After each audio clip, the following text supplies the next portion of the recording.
Senator Ojodu, Yes. from journalism, being a media manager, Yes. to the Senate, what's the difference? Well, it's a lot of difference. You know, you as a journalist, you are outside. As a politician, you're now inside. Sometimes, as a journalist, I thought I knew all about the country, but I think I have a better insight now into why things are the way they are, why things are not, falling in place in Nigeria. And for me, it's been very enriching.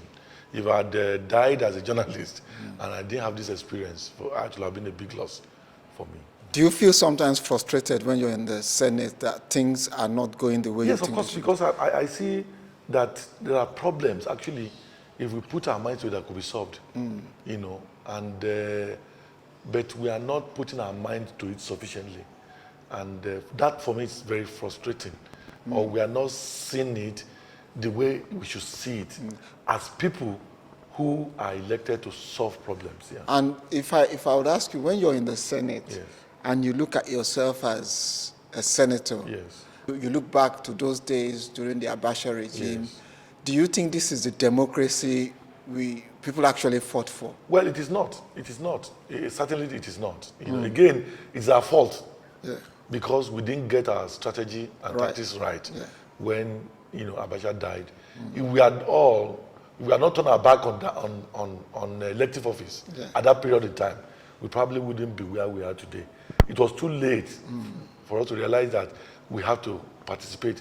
By the time we got in, the interests have been entrenched. So you think those who fought for democracy should have gone into politics earlier? Oh, of course. If Beko had gone into elective office, if Beko were the president of the Senate in 1999 or something like that, or just a member of the House of Representatives or a member of the Senate, or Agbakoba had been there, Falana had been governor in this state or had gone to the Senate, things wouldn't have been the way they are today. All of us across the country, we had decided that we were going to be part of part of it. Yeah. But the argument is that you've had a lot of activists going into the Senate. Yes. Yourself, Yes. Okoyemi Bamidele, Ushe, I can name several. Yes.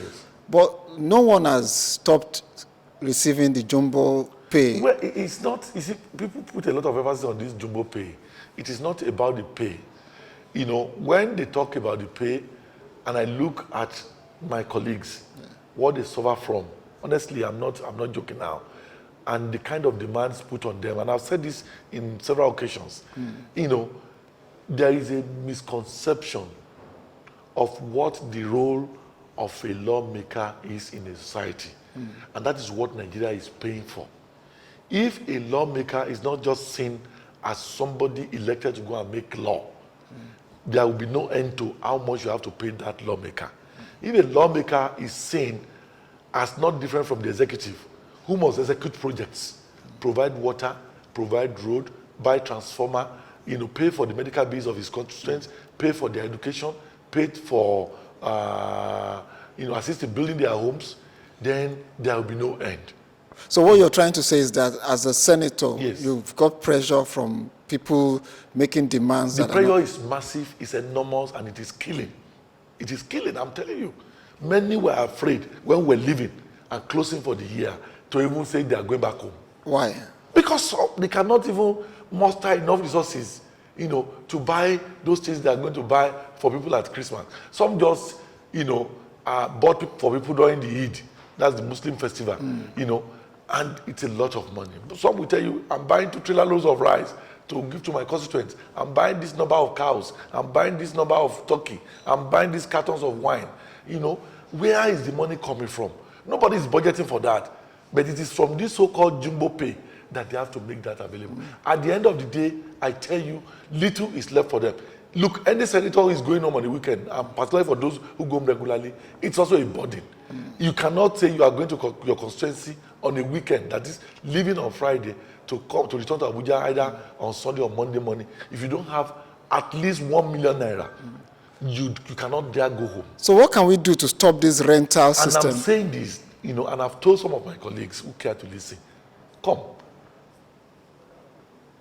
We are just living the Yoruba proverb that says that Olowo kan láàrin igba otoshi is otoshi. That is, one rich man in the midst of 200 poor persons is also a poor man. people will come to you because you are the only one who can afford to solve their problem.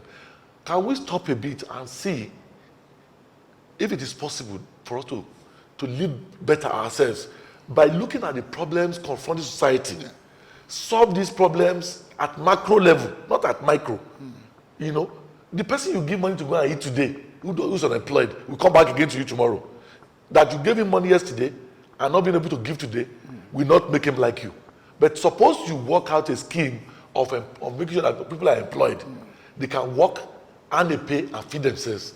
That makes you a friend to that person forever. So let us look at the problem. Let us sit down, put our thinking caps on, and solve this problem. Problem of unemployment, problem of lack of infrastructure, medical facilities, education facilities. You know, let our people live a better life, that they will even have the self-dignity of not wanting to come to you to beg for money. In the past, an Ekitiman will not come to you to beg for money. If you are eating and they come in and you ask them, they will not eat. They think that it is not right for you to look beggarly to your neighbor. But now, all of those is gone. So what do you do with your own constitutional allowance? The thing is that nobody pays me constituency allowance. And I keep telling you. So how about the 80 million, 100 million? No, it's not true. People don't know the difference between what you earn, what is your running cost, and those things they call constituency projects. For constituency project, you are not given cash. You nominate a project, and it's done in other parts of the world. A senator in America can say, look, I want a military base in my constituency, believing that if there is a military base, it will provide employment for the people of that community. Here, you are qualified as a senator annually to nominate a budget, a project that will be written into the budget. And then that will be domiciled in the federal government ministry. And they then have the responsibility of going there to execute. They advertise the bid, they open the bid, they choose the best person in their own opinion who they think is qualified to execute the project. It now beholds on you as a senator representing that constituency to ensure that that project is not abandoned, that they execute the project. Okay, for your senatorial district, how have they been able to benefit from the we have done well in the sense that, look, I'm not interested in which contractor you are. The thing is that get this thing done. Last year, I said, look, okay, there are rural areas in my constituency. They needed water. They go to the brooks to go and fetch water. Do borehole. I executed 57 boreholes, you know. And even when a few of them were not working, I wrote a letter to the Senate President. I wrote to the woman in charge of MDG. I said, look, some of your contractors have done good job. Please recall them to site. And then did an advert on local radio. List the name of the contractors, their telephone number. I said any community where the job is not well done, they should start calling those contractors. So for me, that was it. In this year now, MDG project, I'm doing 3 town halls, community centers in Igbemo-Ekiti, in Okemesi and Ikoro. That is one. Then at the level of the one that is written into the budget, you know, which, you know, it's about 250 million per senator. Nobody gives you money. Again, it's domiciled. Last year, we domiciled our own in a Greek ministry. We want to irrigate 1,000 hectares of land. When you irrigate it, we pass it out to young farmers and ensure that they produce things that can be bought from them and so that they can live a better life. So we were not even comfortable that the money was domiciled in Greek because we're not too sure they were going to do it the way we like. We then approached UNDP, you know, and said, look, can you take on this project for us to execute? They said nobody has ever asked them to do so. But if we can get the ministry to transfer the money to them, they will even add catapult funding. And we successfully did that. UNDP now called in FAO and they are partnering and they are executing that project. Yeah. I'll come to national politics now. With the way the country seems to be polarized, it appears that the country is more polarized than it has ever been. Never before, yes. Before now. Yes. Are you scared for 2015 in terms of... I'm not just scared for 2015, I'm scared for tomorrow. Anything can happen in this country anytime.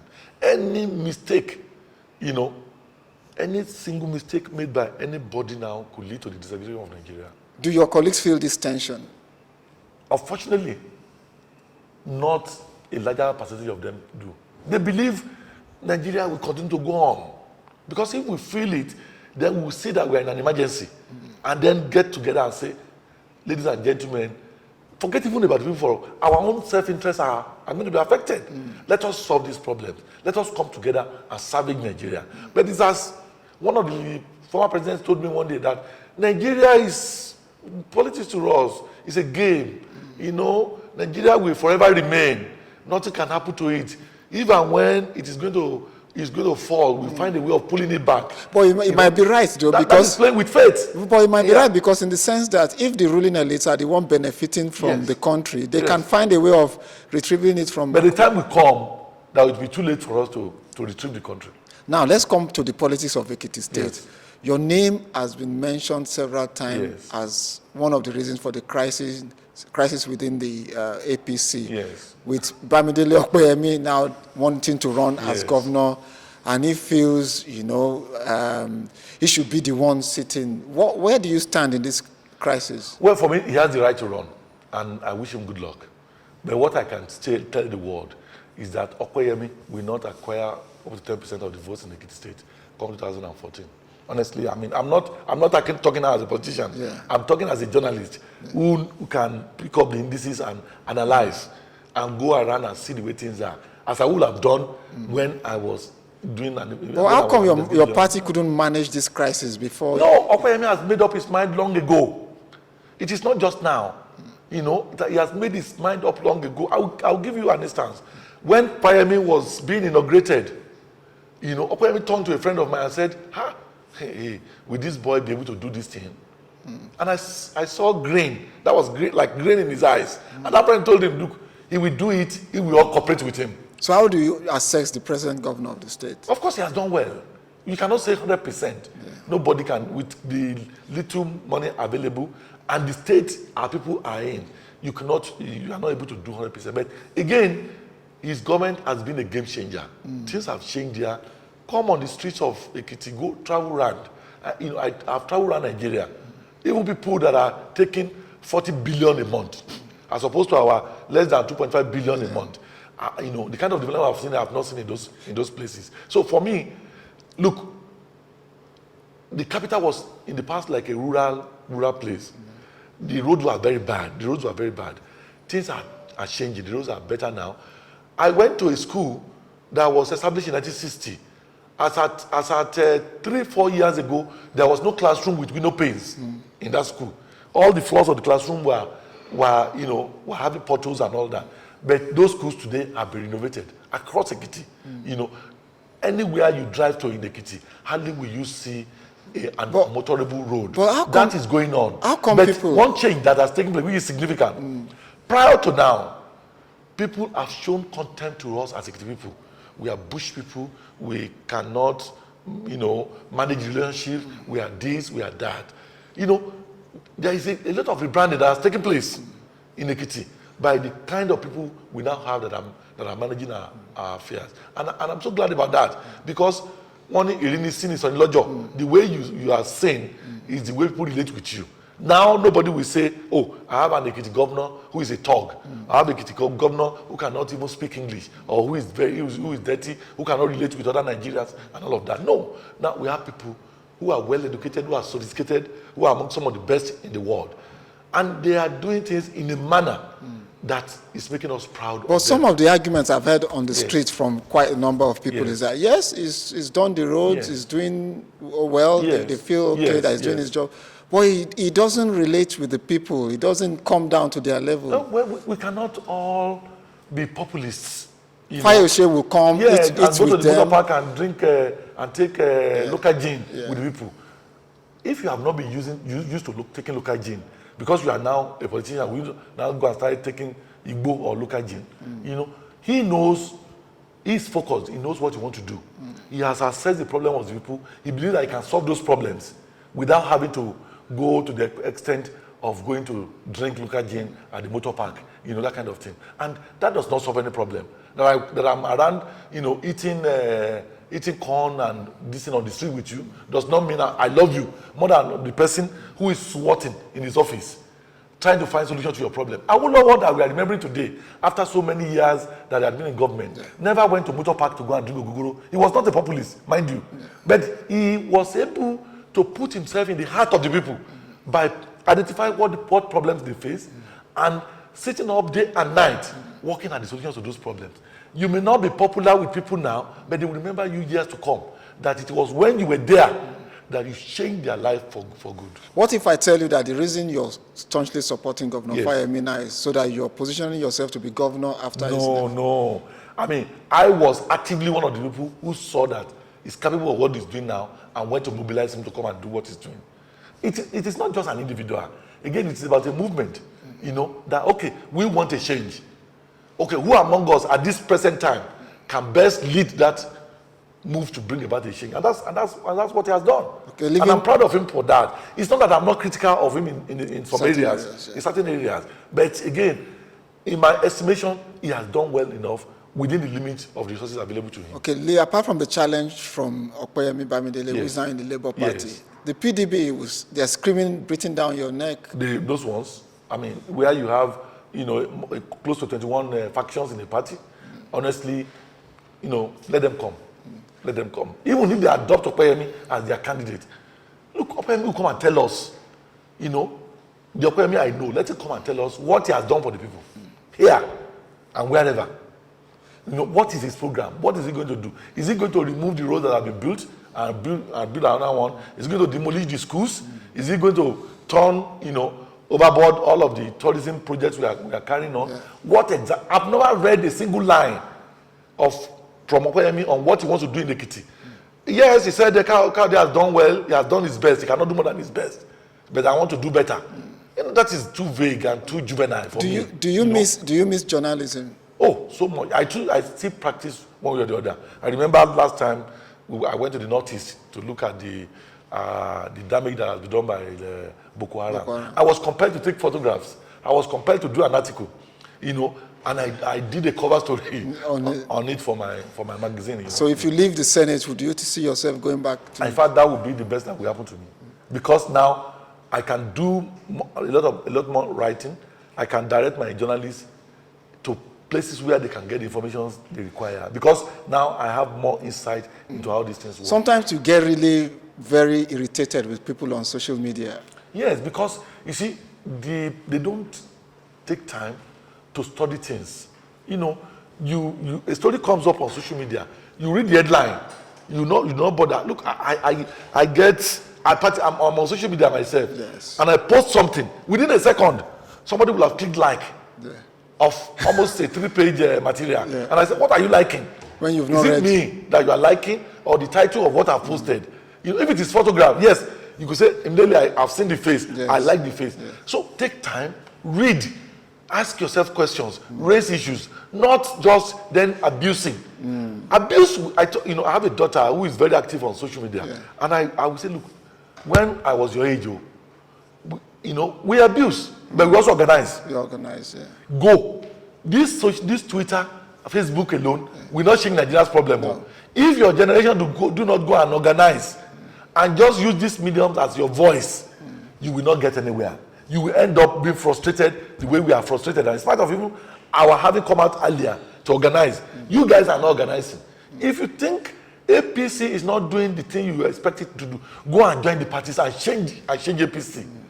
Look, if you throw 1,000 young men and women, into APC in Lagos, whatever it is they think is wrong with APC, they will just be able to change from the grassroots. So despite all the abuse, insult, and misunderstanding, we are not going to see you run away from the platform. No, I won't. Why will I? Because why will I not? We have one of your colleagues, Professor Aide, and he's never back. Are you going to have a word with him that we need? Well, I've had to discuss this again.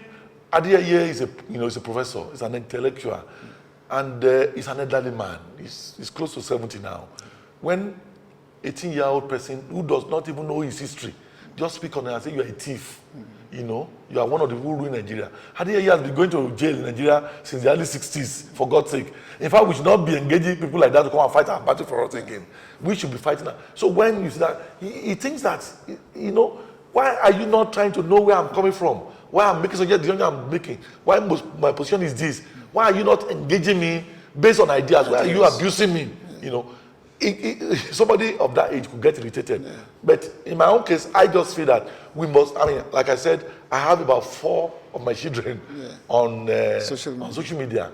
I also need to assist them to understand exactly what the issues are, what the problems are. Just like the case of the so-called child marriage thing. And I knew that people were off mark in their comments, in their understanding of it. And I said, okay, let me provide this information. Even when I knew that my colleagues were not going to like it, I did, and I think at the point it was able to clarify things to an extent. So if there is none of us, yesterday, day before yesterday, a colleague of mine said, chairman, social media committee. There is no social media. They just think that this is one useless man who is wasting his time on social media. But I like to be that. There is a too wide gap between the rulers and the ruled in Nigeria. Between the old and the young. It's very wide and it's dangerous for our politics. Let us bring them together. Let us educate them. Let us provide them with information and then explain to them where the problems are and how the problems could be solved. And they are not bad. But because we are not engaging them, that's why they are getting too emotional and being abusive. On a final note, despite all the negative things we see around, do you still have hope for Nigeria? A big question. Well, hope for Nigeria. I pray that Nigeria continue to remain one. Senator Babafemi Ojodu, thanks for having me. Thank you very much. Yeah, thank you.